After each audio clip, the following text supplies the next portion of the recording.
Boa noite a todos. Quero agradecer aqui à Casa Cantinho de Jesus pelo convite em ser expositora essa noite. Mas quero fazer uma falinha agora, uma reflexão que eu tive hoje de manhã. O que leva a gente a fazer algumas coisas? Por exemplo, o que me leva a de manhã fazer um curso de inglês? O que me dá energia para ir para a academia cedo? Qual o tipo de energia que eu tive ao aceitar esse convite para ser expositora numa terça-feira pública? Tem alguma coisa que motiva a gente, tem alguma força espiritual que nos alinha para a gente dar conta de atender a essa solicitação. Então, com relação à academia, é uma vontade de ter mais saúde, de ter um físico melhor. Com relação ao inglês, para ter uma condição de entendimento melhor do mundo. E com relação a esse chamado para ser expositora, é uma vontade incrível de melhorar a minha condição moral. Cada vez que a gente para aqui para fazer um estudo que não dá 40 minutos, é um tempo que a gente faz uma continha, vai dar 40 minutos. Não é um tempo até menor, mas é interessante, a gente passa horas estudando, procurando entender, aquela obra está pouco, eu preciso entender mais, eu pego uma outra obra, e são muitas horas. Então, para um expositor que está aqui, é garantido que teve muitas horas de estudo. Então, eu acho que isso aí é realmente um agradecimento enorme à casa que nos permite esse momento de estar aqui. Dá um pouquinho de frio na barriga, bobagem, dá mesmo, mas dá para fazer qualquer coisa, sempre a gente tem alguma coisa assim.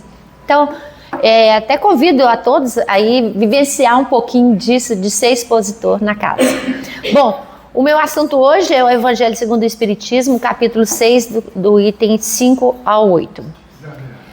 Já que você começou, aproveite e já fala que dia 1º de junho vai ter um curso de expositor. O Valdir vai falar pra gente que até agora não tem as datas, não é? É o primeiro domingo do mês de junho. Então estão todos convidados. Eu já fiz esse curso no domingo, na parte da tarde. Eu não sei se Valdir... De 14 às 20. Continua? A parte das 14 horas. O término... Garantidamente é às 20. Muito bom, viu, gente? Vale a pena fazer. Eu pretendo fazê-lo novamente. Eu achei que modificou muito, não só o formato que eu tenho de apresentação, mas assim, o que a gente aprende, tem várias dinâmicas, uma convivência com os grupos, realmente vale muito a pena. Está convidado então, dia 1º. Aí teremos esse curso e teremos também um intervalo para... Então é do mesmo formato? Então eu começo o curso às 14 horas, o Valdir deve ser... O Valdir que vai ministrar o curso pra gente.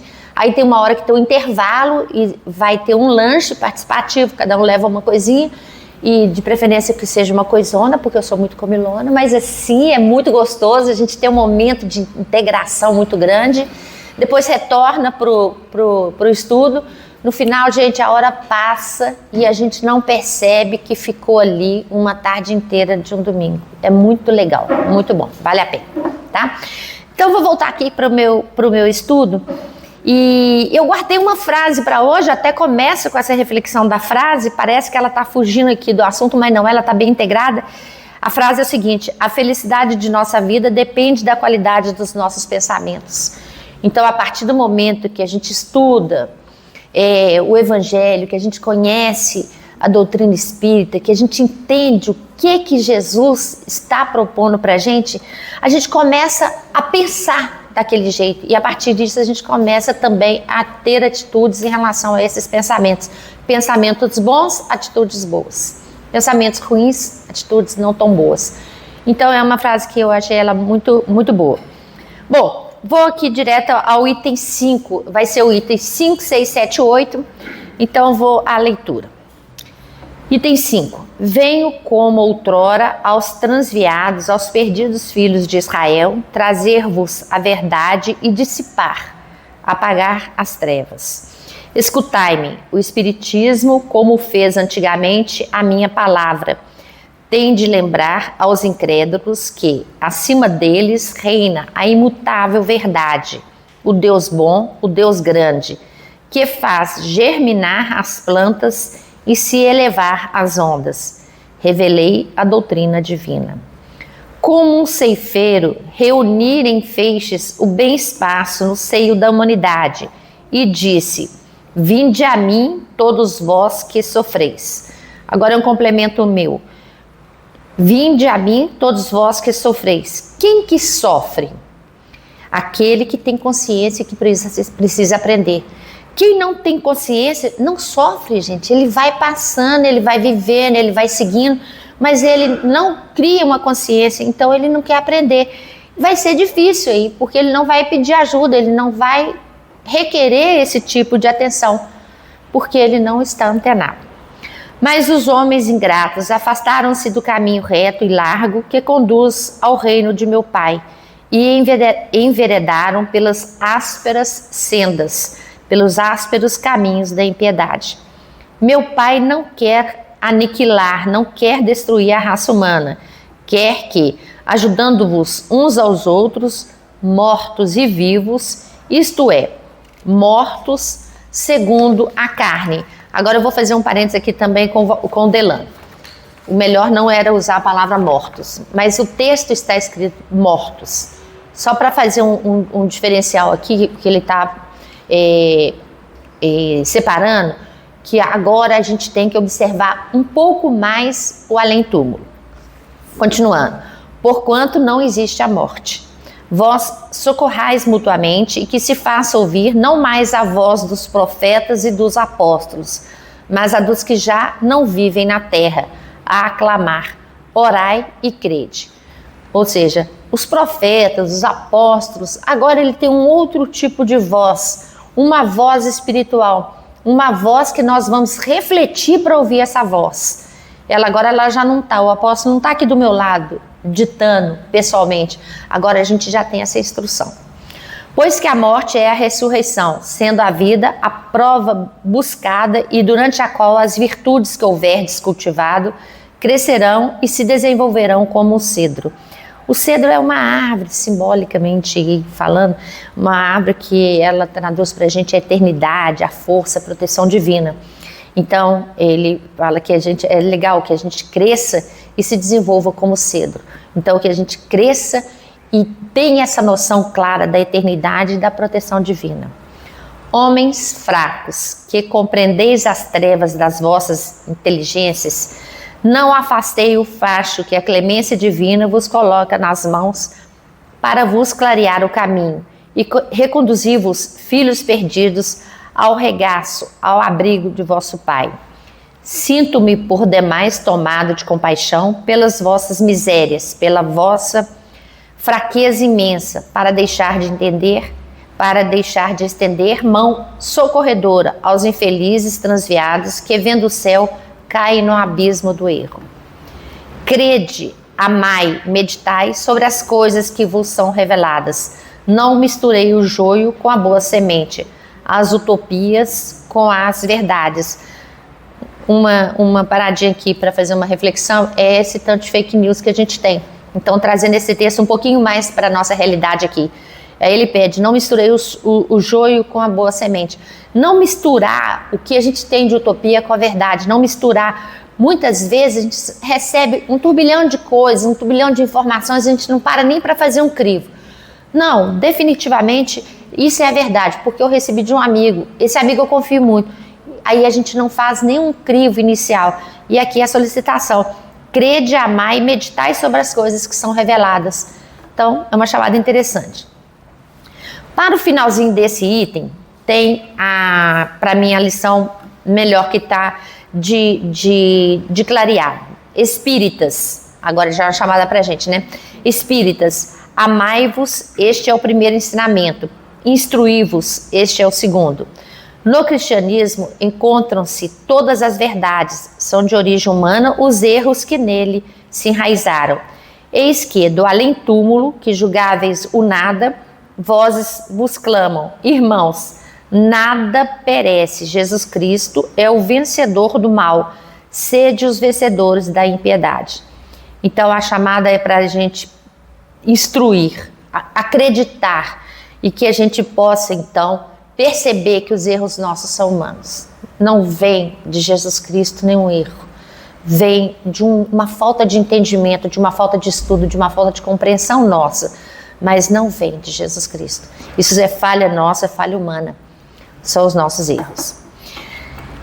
Agora, uma análise que eu fiz dessa primeira parte. O advento é a chegada, é o entendimento desse novo momento espiritual que estamos vivendo. Ele começou aí a fazer uma reflexão, principalmente no século XIX, foi onde foi codificada a nossa doutrina. E é a era em que a humanidade começa a compreender espiritualmente nossas origens, nossas responsabilidades, nossos destinos aqui na Terra e nossos destinos além túmulo. E o interessante é que quando a gente fala em além túmulo, tem gente que não quer nem conversar sobre esse assunto, não quer nem a menor das possibilidades, com medo incrível do que é isso. Olha, vou contar um caso, pessoal. Eu tive na minha família 4 pessoas que desencarnaram por Covid na mesma época. E foi um trauma, para nós foi muito complicado. E o filho de um desses primos, ele não se encaixou mais no mundo depois da morte do pai. E ele ficou em uma depressão, e isso foi em 2020, uma depressão, e ele entendia que morrer era muito ruim, entendia que morrer era o fim, e ele foi levando essa carga. E quando foi semana passada, ele foi encontrado morto. Bom, o que a gente tem para aprender aqui? Que a gente tem que conhecer, a gente tem que conversar sobre o assunto, a gente não pode criar um tabu. A gente é cheio de tabu, né, gente? Não pode falar sobre sexo, não pode falar sobre criação de filho, não pode falar sobre a ordem natural das políticas do mundo, a gente não pode falar muita coisa. Mas por que não pode? Porque a gente está inventando tabu.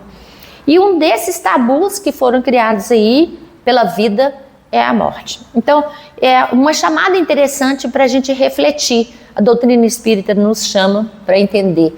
Nós temos responsabilidade nesse mundo aqui, mas nós temos responsabilidade no próximo.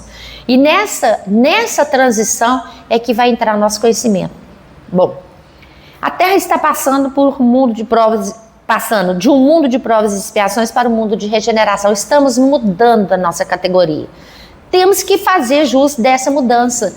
Então tá bom, a gente já viveu bastante nesse mundo de provas e expiações. O que a gente está fazendo para a gente mudar? Esse estar fazendo tem que fazer efetivamente, a gente não pode só falar, só falar, temos que agir. Então tá. Como que se liga esse estudo de verdade ao espírito de verdade? Bom, desenvolvendo valores morais. Como que? Empatia, perdão, sinceridade, solidariedade. E são valores que a gente começa a quase que já passar da hora, a gente já está passando da hora de adquirir esses valores morais.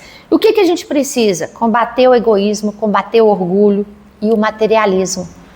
Quer dizer que nós vamos deixar de ter coisas? Não, mas a gente pode muito bem pensar em outros valores que a gente tem que adquirir também. Buscar a verdade espiritual com razão, fé e conhecimento, o tripé da doutrina espírita, religião, filosofia e ciências tem que ser levado a sério.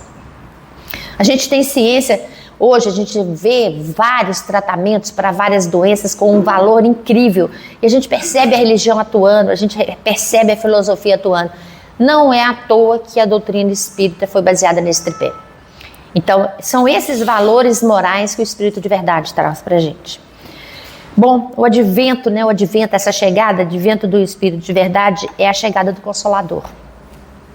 Esse Consolador, ele foi prometido por Jesus. É a revelação do Espiritismo como uma luz espiritual fortalecida. Nós não temos, pelo menos a gente sabe que até hoje nada que contraria. Se tiver que contrariar alguma coisa, vai ser modificado, inclusive essa é a proposta. Não vamos simplesmente, cegamente aceitar tudo. A gente precisa de estudar.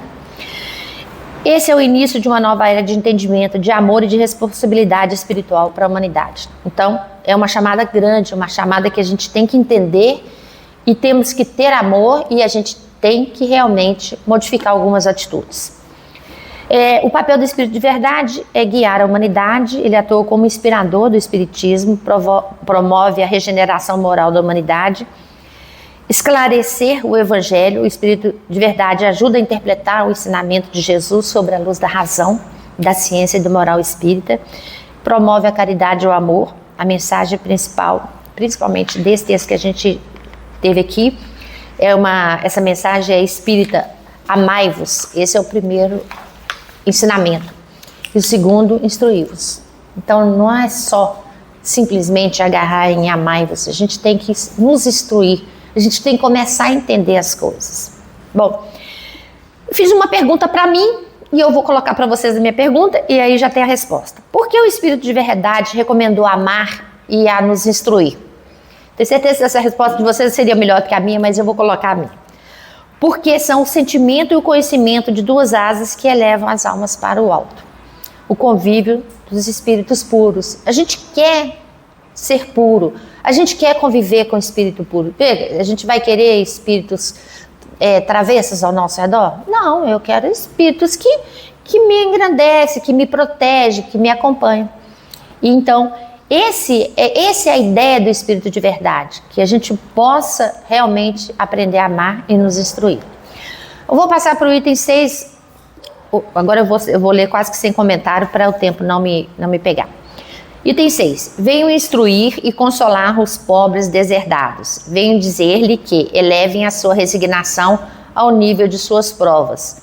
Que chorem, porquanto a dor foi sagrada no jardim das oliveiras. Mas que esperem, pois, que também a eles, os anjos consoladores, lhes virão enxugar as lágrimas. Obreiros, traçai o vosso sulco. Recomeçai no dia seguinte o afanoso labor, o difícil trabalho da véspera. O trabalho das vossas mãos vos fornece aos corpos o pão terrestre. Vossas almas, porém, não são esquecidas, e eu, o jardineiro divino, as cultivo no silêncio dos vossos pensamentos. Quando soar a hora do repouso e a trama da vida, se vos escapar das mãos e vossos olhos se fecharem para a luz, sentireis que surge em vós e germina a minha preciosa semente. Nada fica perdido no reino de nosso Pai. E os vossos suores e misérias formam um tesouro que vos tornará ricos nas esferas superiores, onde a luz substitui as trevas e onde o mais desnudo, dentre todos vós, será talvez o mais resplandecente. Em verdade vos digo, os que carregam seus fardos e assistem os seus irmãos são bem amados. Instruí-vos na preciosa doutrina que dissipa o erro das revoltas e vos mostra o sublime objetivo da provação humana. Assim como o vento varre a poeira, que também o sopro dos espíritos dissipe os vossos despeitos contra os ricos do mundo, que são, não raros, muito miseráveis, porquanto se acham sujeitos a provas mais perigosas do que as vossas. Estou convosco e meu apóstolo vos instrui. Bebei na fonte viva do amor e preparai-vos, cativos da vida, e lançai-vos um dia livres e alegres no seio daquele que vos criou, fracos para vos tornar perfectíveis, aqueles que se pode aperfeiçoar, e que quer modeleis vós mesmos a vossa maleável argila, a fim de serdes os artifícios de vossa imortalidade. Traduzindo... Essa parte é tão reconfortante. O João, até te pedi, hoje eu já tive com o João, eu falei, João, se quiser participar, participa, que é muito legal quando você participa. Eu acho também, João, porque aqui ele dá pra gente essa ideia de quanto que a gente pode ser moldado, quanto que a gente está disposto a ser moldado, que tanto que a gente é rígido nas nossas coisas. Fiz novamente uma pergunta para mim. Referência. Carrega os seus fardos e são bem amados meus. Que virtudes que ele estaria exaltando quando ele faz essa afirmativa? Referindo-se à afirmação, os que carregam seus fardos. Como que a gente traduz esse sentimento? Aí eu coloquei uma resposta até um pouco grande, mas seria a caridade. É a hora que a gente não só está carregando os fardos emocionais, pode ser até os fardos físicos, nós estamos carregando, mas nós estamos auxiliando, nós estamos prestando assistência. Adoro o meu trabalho aqui no cantinho, nas terças-feiras, meu trabalho aqui de atendimento fraterno. Gente, eu gosto muito, Sabe por que eu gosto muito? Eu acho que as pessoas saem de casa pensando que ela vai ter um atendimento fraterno. Não sabe ela que eu que estou sendo assistida. Não é isso, Graziele? A gente não tem ideia do quanto que a gente é assistido quando a gente se propõe a uma tarefa. E isso eu chamo de caridade, quando a gente divide, quando a gente tem essa noção de que eu saio para trabalhar, mas que eu vou também ser assistida. E esse item ele propôs e fez essa chamada para a gente. No item 7, sou o grande médico das almas. Quem que é, gente, que fez essa fala? Jesus. Então o item 7 faz essa chamada. Sou o grande médico das almas e venho trazer-vos o remédio que vos há de curar. Os fracos, os sofredores e os enfermos são os meus filhos prediletos. Enfermos aqui não precisa ser necessariamente enfermo físico. Às vezes a gente tem com uma doença muito mais grave e não está percebendo. Venho salvá-los. Vinde, pois, a mim, vós que sofreis e vós que achais oprimidos, e sereis aliviados e consolados. Não busquei alures, em outro lugar ou em outra parte, a força e a consolação, pois que o mundo é impotente para dá-las. Deus dirige um supremo apelo aos vossos corações, por meio do Espiritismo. Escutai-o. Estipados sejam de vossas almas doloridas a impiedade, a mentira, o erro, a incredulidade. São monstros que sugam o vosso mais puro sangue e que vos abrem chagas quase sempre mortais, que no futuro, humildes e submissos ao Criador, pratiqueis a sua lei divina. Amai e orai. Sede dóceis aos Espíritos do Senhor. Pegou pesado, né? Pedindo pra gente ser dócil. A gente está virando cada dia mais fera, né? Parece que a gente quer gladiar o tempo todo. E aí ele faz a chamada bem forte. Que no futuro, humildes e submissos ao Criador, pratiqueis a sua lei divina. Amai e orai. Sede dóceis aos Espíritos do Senhor. Invocai-o do fundo de vossos corações. Ele então vos enviará o seu Filho bem-amado para vos instruir e dizer estas boas palavras. Eis-me aqui, venho até vós, porque me chamaste. Aí eu também tenho uma reflexão. Nessa mensagem, o Espírito de Verdade, ele fala, não busquei em outro lugar a força e a consolação, pois que no mundo é impotente para dá-las. Então, onde nós vamos buscar essa verdade? Em Jesus Cristo. Nos evangelhos. Na coleção de livros que chamamos de Bíblia. Allan Kardec fez aí um compilado, fez uma codificação e ele até favorece, que ele deixa a gente até um pouco mais tranquilo para poder achar mais fácil. E são várias obras de Allan Kardec que nos permite isso. Mas tem uma explicação que ele fala assim, Jesus Cristo, inicia dizendo ser o médico das almas e que vem trazer o remédio que há de nos curar. Curar o quê? Que tipo de ferida? Nem vamos falar na cura física. Ele vai curar feridas morais. Ele vai aliviar o sofrimento e vai mostrar o caminho da paz interior e da evolução espiritual. Então, é uma chamada interessante para a gente buscar um modelo. Esse modelo, esse guia, ele vai nos favorecer, ele vai nos ajudar a ser menos irredutíveis. Podemos ir, se tem um amigo falando o contrário do que a gente está querendo ouvir, para a gente acalmar e avaliar o que ele está falando, por que ele está falando daquela forma. A gente tem uma coisa que a gente gosta muito, é espelho. A gente adora que seja igualzinho a gente é. E se a pessoa não é igual a gente é, se aquele espírito ele tem mais vivência, ou talvez uma vivência até inferior, o fato é que ele tem direito também a externar o que ele está vivendo. E a gente aprendeu que espelho é o melhor que tem.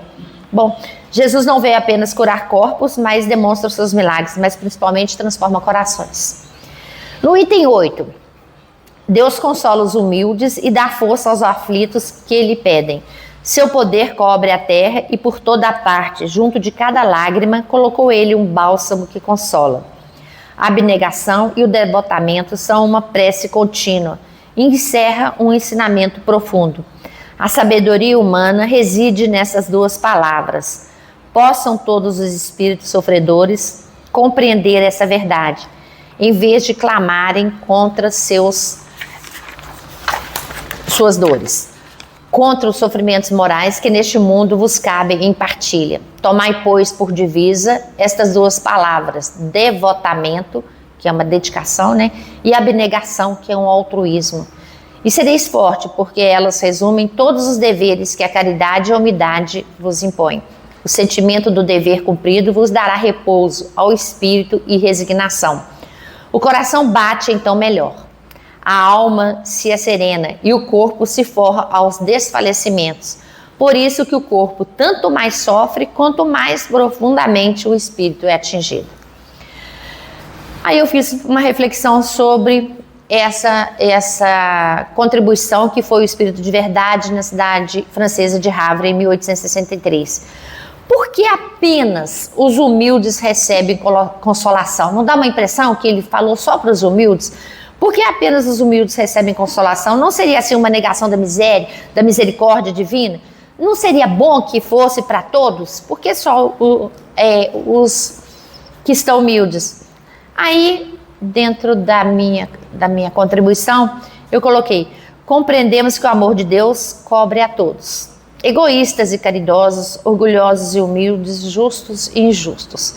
A percepção e a recepção, porém, se dará obedecendo às leis justas da sintonia, os benfeitores espirituais que operam em nome de Deus.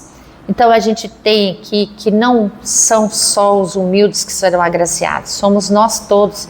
Mas aquele que é humilde, ele para refletir e fala: nossa, eu preciso sim, eu preciso de compreender mais, eu preciso dessa energia que me fortaleça.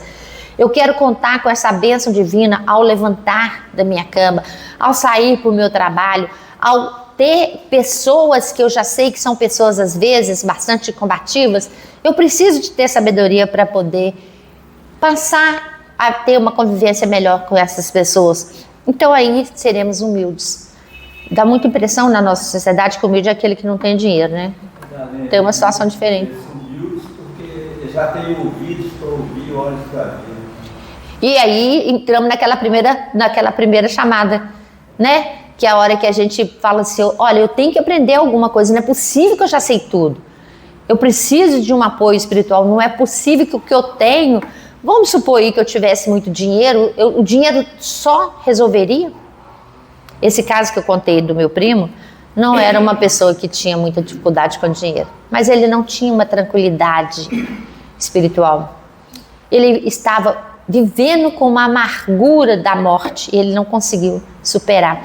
Então, é até difícil, não é recomendado nesses grupos que a gente, nesses estudos, Valdir, que é de expositor, não é muito legal a gente ficar colocando coisas pessoais, mas eu acho que essa chamada foi boa, porque a gente tem que aprender, tem que entender que quando eu estou com um problema, eu preciso de buscar uma ajuda. Muitas vezes a gente não consegue segurar sozinho. Tá, a gente abaixa a bola um pouquinho, deixa eu ser humilde, deixa eu buscar ou com um psicólogo, ou um psiquiatra, ou no atendimento fraterno, ou ligar para um amigo. Não vejo problema, mas talvez eu não esteja vendo o problema. Mas tem gente que ainda precisa de ter um pouquinho, desapegar um pouquinho desse orgulho para que as coisas aconteçam. Só completando aqui, Jesus é o médico das almas porque oferece a cura moral e espiritual que liberta o ser humano da ignorância, do egoísmo e da dor interior. O Evangelho é nosso receituário. O Espiritismo é o continuador desse ensino todo dessa noite, ajudando a aplicar seus ensinamentos com base na razão e na fé consciente. Bom, gente, então esse é o meu recado da noite. Muito obrigada a todos.